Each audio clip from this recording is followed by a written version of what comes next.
tuned into Quick Charge, the high voltage podcast bringing you the top stories in electric vehicles and sustainable energy daily. And it's all powered by electric.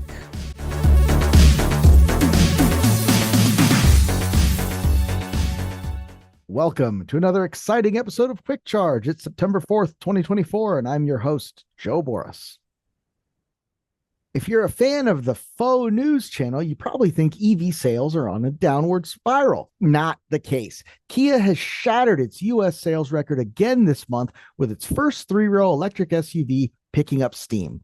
This past August, Kia sold more cars than any other month in the company's history, and demand for its three-row electric SUV, the EV9, continues to build. Kia's EV sales were up 27% from this time last year.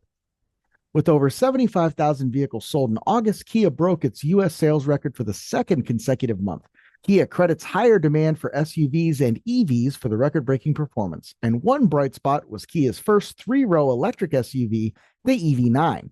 The addition of the EV9 pushed Kia's EV sales up 27% compared to the year before, with another 2,388 EV9 models sold in August. Kia's EV9 sales reached 13,874 through the first 8 months of 2024.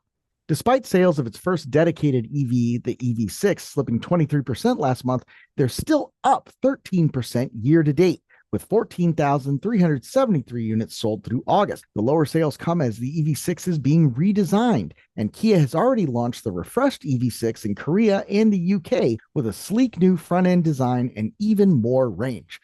Kia is expected to launch the new EV6 in the US for next year. It will follow Hyundai, which revealed its updated Ioniq 5 just yesterday. The company remains optimistic for the remainder of the year, with new models hitting the market. Kia continues building demand with affordable, long-range, fast-charging electric vehicles like the EV9 and EV6. Starting at $56,395, including destination, Kia calls the EV9 a wake-up call to the rest of the industry. Meanwhile, U.S. automakers like Ford and GM continue to push back their major EV initiatives, giving Kia an opportunity to continue stealing market share. Now, one of the big things that drives EV adoption is these aggressive lease deals that companies are putting out there, combined with the fact that a lot of federal tax incentives and EV rebates from utilities and states and other local governments can be typically stacked together and applied to the lease. But a lot of people still want to buy their vehicle when they're done making payments. That's why we put together this list of all the EVs and one plug-in hybrid that you can buy with 0% financing this September. And one of the vehicles on that list, in addition to the Mustang Mach-E and Volkswagen ID.4 that you see here, is that hot-selling EV9. So if you're looking to put an EV9 in your garage, high interest rates have been preventing you from doing that, this might be the best time ever. We're going to put a link to that in the show notes below. Moving on from Kia, talking a little bit more in that Ford Mach-E scenario, Ford has updated its e-Transit van. We talked about that a couple of weeks ago, and now they've begun shipping that updated 2024 e-Transit with enhanced range and charging to customers across North America. Ford changed the game after introducing the e-Transit in 2020, that all-electric version of its best-selling van, and after debuting it in 2022, the e-Transit has held the top-selling EV van title ever since. Despite new competition like Rivian and GM releasing electric vans, Ford's e-Transit continues to lead the market. The electric van remained America's best-selling electric van last year, with over 6,300 models sold in the first half of 2024, more than double compared to 2023.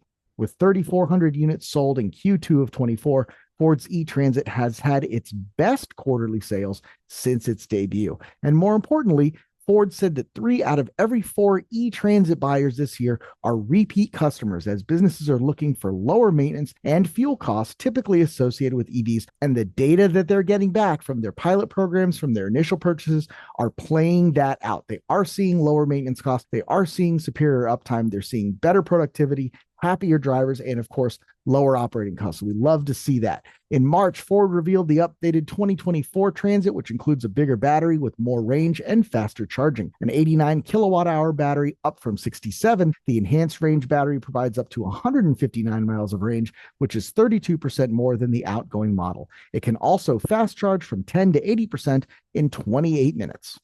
With new dual onboard chargers, the 2024 e-Transit can deliver a 22% faster charge time when using Ford's Pro 80 amp Series 2 chargers and software. So better vehicle, better range, better driving conditions, 22% faster charge time than before. This is a seriously upgraded model, even though it looks very much the same. All of the upfitting options are going to fit. All of the utility accessories are going to work. Everything that you've got going for you in your e-transit fleet today is still going to work tomorrow, except you're going to have more range and you're going to charge a lot faster.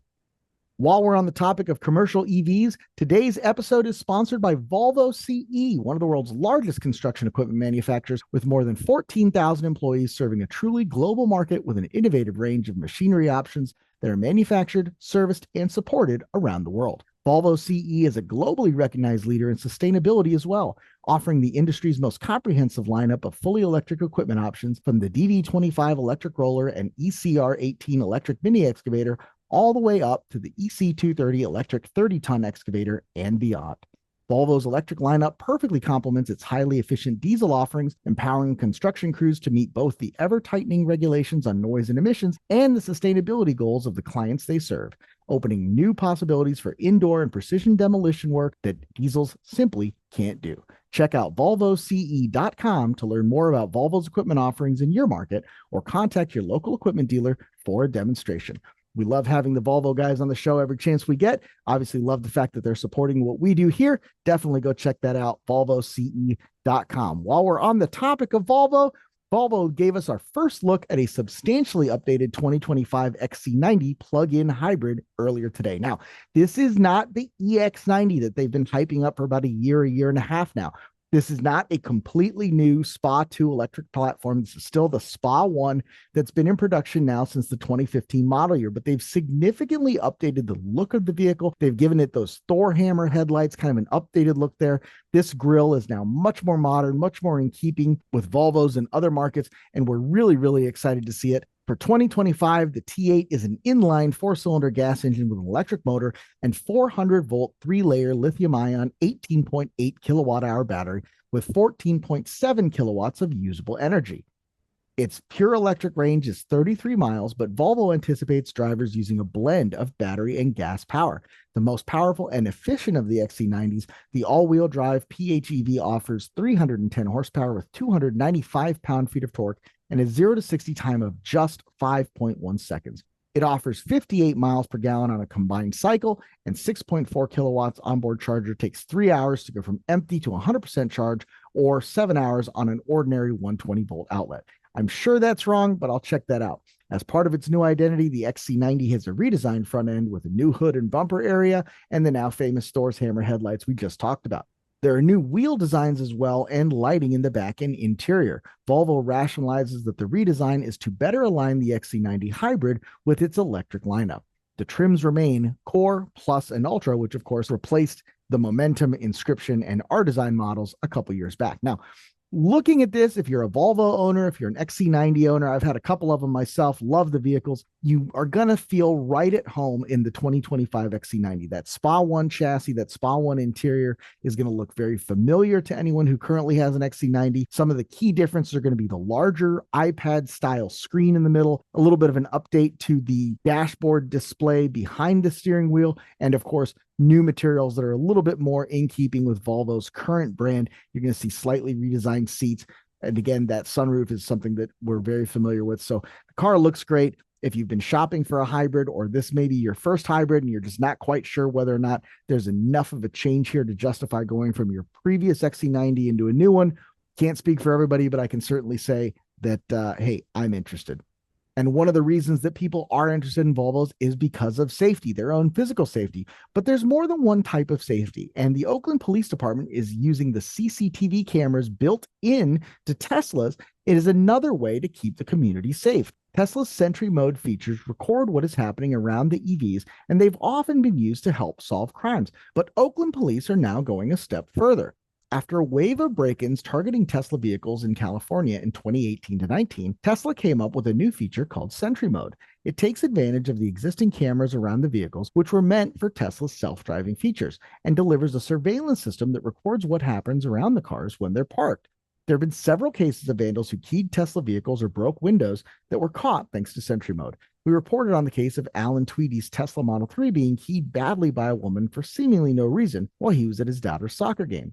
Now, the San Francisco Chronicle is reporting that Bay Area police are going a bit further than that and towing people's Tesla vehicles in order to get the footage. In Oakland and beyond, police called to crime scenes are increasingly looking for more than shell casings and fingerprints, writes the San Francisco Chronicle. They're scanning for Teslas parked nearby, hoping their unique outward-facing cameras captured key evidence. And the Chronicle has found they're even resorting to obtaining warrants to tow the cars to ensure they don't lose the video. In one example, they're reporting that a Canadian tourist had to plead with a police officer not to tow his Tesla in order to get the footage. So this is something that's definitely happening out there in Northern California. Watch out for that. And hey, as I always say, if you look, you're involved, and those cars are always looking. So good luck with that. We like to end these shows every day talking about utilities, talking about sustainability, talking about clean energy. Today is no different. U.S. solar and wind growth have defied expectations, a decade in numbers. This is a great article by Michelle Lewis talking about the latest U.S. EIA and FERC data that reflects a decade of explosive solar and wind growth in North America. The installed U.S. generating capacity mix for all renewable energy sources, biomass, geothermal, hydropower, etc., now totals 389 gigawatts. That's more than 50% more than there was 5 years ago and more than double the renewable energy capacity that existed 10 years ago in 2014. Most of the growth is because of new solar and wind capacity. Similarly, electrical generation by renewables has shown strong growth. 10 years ago, renewables provided 14.2% of the nation's electrical generation. 5 years on, it had grown to 20%, and today stands at 26.01%. Again, most of that increase due to wind and solar. For the first half of 2024, renewables, including small-scale solar, provided 549,000 gigawatt hours of electrical generation. That's almost 40% more than the amount renewables generated in the first half of 2019 and nearly double the output reported for the first half of 2014. Great stuff. We love to hear it. If you loved hearing about it, be sure to like and subscribe. We will see you tomorrow.